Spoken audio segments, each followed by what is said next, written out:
Grandma kept calling us in for dinner, and then one day, Grandpa's soup foamed like the mouth of a dying animal. If someone slipped sasozai, rat poison, into it, would you tell? Because she's still looking. When I was in elementary school, there was a house right next to our school where an old couple, Grandpa and Grandma, lived. Kids gathered there like gakudo, after school care. After classes, it was our little place to breathe. They never had children of their own. I heard. They used to keep a dog. Kids came to play with the dog, and kids whose parents came home late. Even after the dog died, the habit stayed. School looked the other way. My parents both worked, and I was an only child. So I practically lived there. They were kind, and it felt safe. Every day, more than 10 kids came and went. Snacks and juice, always. By evening, dinner for whoever was there, and we ate together. Some kids ate there every day. Grandpa and Grandma truly loved us. Before I moved up to the higher grades, 2 boys, the restless kind, started coming. At first they were quiet. Then the pranks began. Stealing little things, making a mess on purpose, laughing. No one else seemed to notice, so the pranks escalated. They started slipping weird things into Grandpa's food and drinks. Laughing when he didn't notice. Laughing harder when he did. Sometimes, tons of salt or sugar. Sometimes, a few hairs. Sometimes, gummy candy. That day they whispered, whoever puts in the weirdest thing wins. They split up, came back grinning. Grandpa brought out the dishes in a quick moment. They mixed their foreign objects into Grandpa's meal. They held back laughter as our plates came too. It was time to eat. Itadakimasu. We all said it, together. Vegetable-packed soup, ankaraj, Japanese fried chicken. Then, Grandpa finished his soup. Nothing happened at first. The boys smirked at each other. Gogje! A blast of vomit shot from Grandpa's mouth, splattering the face of the girl across from him. She screamed and sobbed. He vomited again. A flood onto the floor, foam bubbling from his mouth. He dropped to his knees. The boys went pale. My legs shook. I couldn't move. I cried. Anta! Are you all right? Grandma shouted, rubbing his back. Call an ambulance, someone yelled. Grandma ran to phone for help. We waited. Grandma kept calling to him, but all he did was moan. And convulse. No response. Teachers arrived with the ambulance. Go home. We'll take you, they said. They split us into groups by neighborhood, walked us home, explained to our parents. Grandpa's image burned into my eyes. I couldn't speak properly. For a while. He never came back. He died that day. The whole school talked about it. When I tried to explain, tears came instead.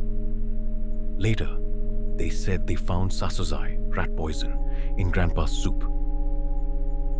They concluded, with his poor eyesight, he mistook it for medicine and put it in himself. Case closed. An all-school assembly. Don't go to the old couple's house. Pray for Grandpa's soul. Parents said, never go there again. A rumor bloomed. They served poisoned meals at that house. No one went near it. Sometimes I saw Grandma at the gate, waving sadly at passing children. I followed orders, walked home, didn't stop in. About a year later, Grandma passed away, probably illness, and then the rumor started. Grandma's ghost at that house. One day, clubs were cancelled. I got home early and stopped outside the gate. So many happy memories inside those walls. Now, empty, lonely. While I stared, something big and black formed in the yard. Eh? I rubbed my eyes. It was Grandma, but not the Grandma I knew. Her eyes, open so wide, they looked ready to pop.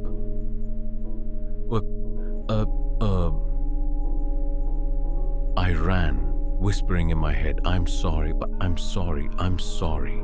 Grandma knew. She knew someone slipped sasuzai into Grandpa's soup, and even now, she's still searching for the one who did it.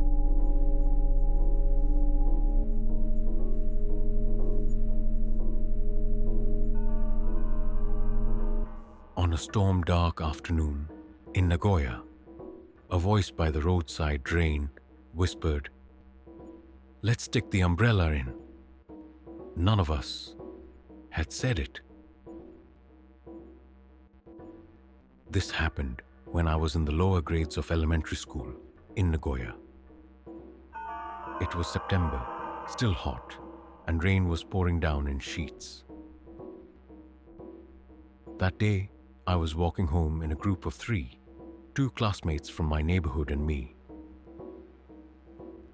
I remember the sky, a flatly painted grey, the world so dim. When typhoons brought heavy rain and strong winds, that out of the ordinary feeling made our hearts excited, and we chattered and joked our way home. My area was relatively urban for Nagoya, but it was full of slopes, and from the elementary school toward my house, we would go up a few gentle hills. Because it was a downpour and a hilly place, the Soko, the roadside drainage, ran like a river, a tremendous current shooting past the street. For us, everything familiar had transformed, and it was fascinating. The Soko usually had covers, so whenever we found one of those metal grating sections, we poked in sticks or dropped leaves to watch them rush away. In that little mood of adventure, we kept walking until we found a spot where the cover was off and we could see inside the drain. Peering in for the first time, the water was far more and far faster than we had imagined, and we yelled, "Whoa, this is crazy!"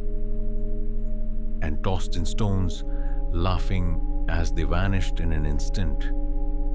Then someone said, "Let's put the umbrella in." We were getting bored of stones and leaves, so we agreed right away. One friend, wearing a big rain kappa, a poncho, said, "I'll do it," folded his umbrella and pushed it into the flow.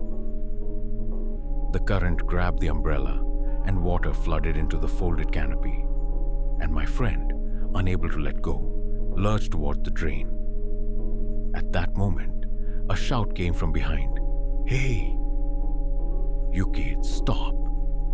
And when we turned, Kyoto Sensei, the vice principal, was running toward us.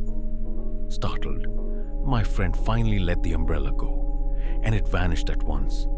From the drain, we heard a sharp cracking, "Baki, baki, baki, baki," the ribs breaking. When he reached us, Kyoto Sensei's face was terrifyingly stern. "It's dangerous. Go straight home. Don't play here. It's dangerous."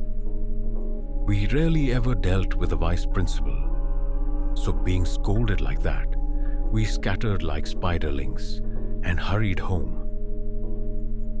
At home, I told my mother what had happened, still excited, and her face clouded. "Where was that?" she asked. "At the bottom of the slope. The cover was open," I said. She made a disgusted face. "Ugh, that place," and began to talk.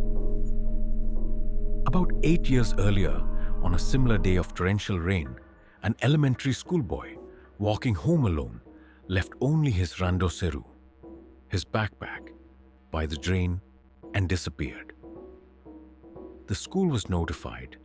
Teachers and parents searched, but they couldn't find him for some time. Hours later, the boy was found inside the drain, hundreds of meters downstream from where the backpack had been left. Driven by that vicious current, his body had been battered, his bones broken all over.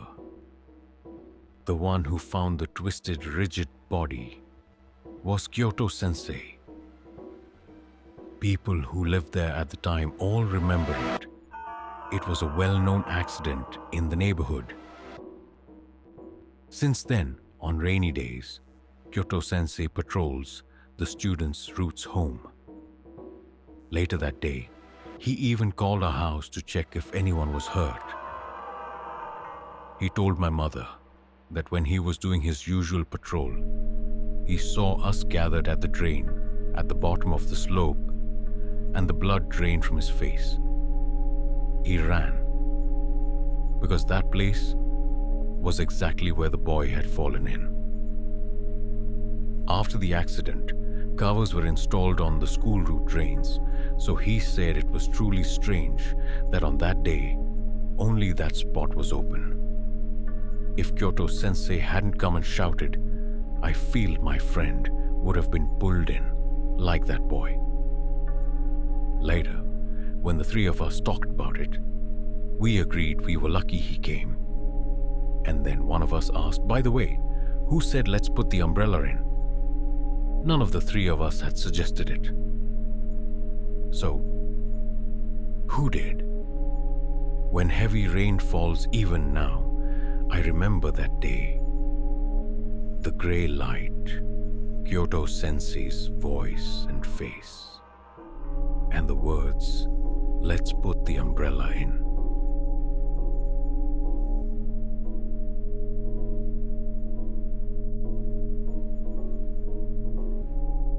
In a shabby housing block on Tokyo's edge, 4 free juices wait on Whale Hill.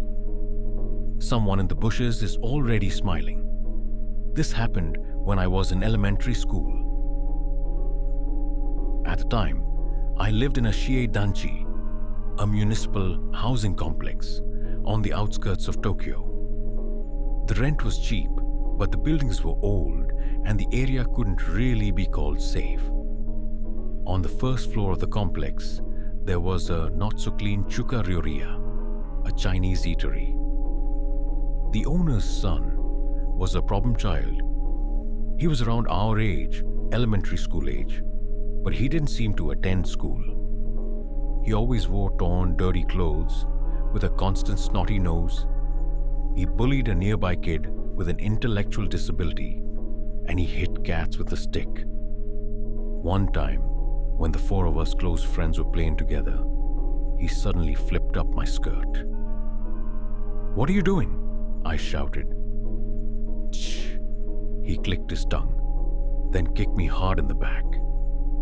I slammed my chest, tears in my eyes, struggling for breath, and he just stared at me, grinning, in a creepy way. We didn't want anything to do with him, so when we saw him around, we went to play somewhere else. But somehow, from who knows where, he would just pop up and keep pestering us. Days like that went on. One day, as usual, we were playing in the park. On top of the big playground structure called Kujira Yama, Whale Hill, shaped like a huge slide, there were 4 bottles of juice. Under the 4 bottles, a piece of paper was tucked, and in messy handwriting, it said, "Help yourself." Then, one of my friends, Achan, said, "I know this. It means you can have it for free." I said, "Hey, don't. We shouldn't. It's something left outside." But A-chan said, "It's fine. I'll take this one." She picked up a bottle, and B-chan and C-chan pulled along, said, "Then I'll take this one. I'll take this one." and each took a bottle. You don't want one, right? Achan looked at me with a slightly mean face, twisted off the cap, and started drinking fast. About the third big gulp, it happened. Pooey! Achan spewed the juice out violently. Geho, she coughed and hacked. See? That's because you drank too fast. Ha ha ha. The three of us laughed, but Achan kept coughing. Are you okay? I asked. Ngh. Achan gagged, brown liquid coming out of her mouth, and collapsed. We panicked and screamed, Achan! Are you okay, Achan? Foam gathered at the corner of her lips. She grabbed her own collar. It's hot, Mom. She writhed on the ground. Hearing our cries, a neighborhood obasan and auntie ran over. You kids, what did you do? Achan drank a juice that was left there. We babbled, panicking. I'm calling an ambulance, the obasan said and ran home to phone, and we could only hover around Achan, helpless. Then I felt eyes on me. I looked around the park shrubs, and there he was, the son from the Chinese eatery, crouching, watching us. He stared at us with a delighted face, and that smile froze my spine. The other two didn't notice, and when he noticed my gaze, he suddenly ran off, gone. After that, the ambulance came. They asked questions. Our mothers and teachers asked questions. It was a mess. Thankfully, Achan was not in critical danger, and a week later, she could come back to school. Later, it was found that pesticide had been mixed into the juice, and it became a big incident. But in the end, they never caught the culprit. Inside me, I felt almost certain who it was. But I never told anyone about that boy from the Chinese eatery. Or rather, I was too scared to say it. I was afraid if I spoke, something would be done to me too. Soon after, the Chinese eatery closed, and a convenience store took its place. Where that boy went, no idea. Even after more than 10 years, I still can't bring myself to enter a Chinese restaurant.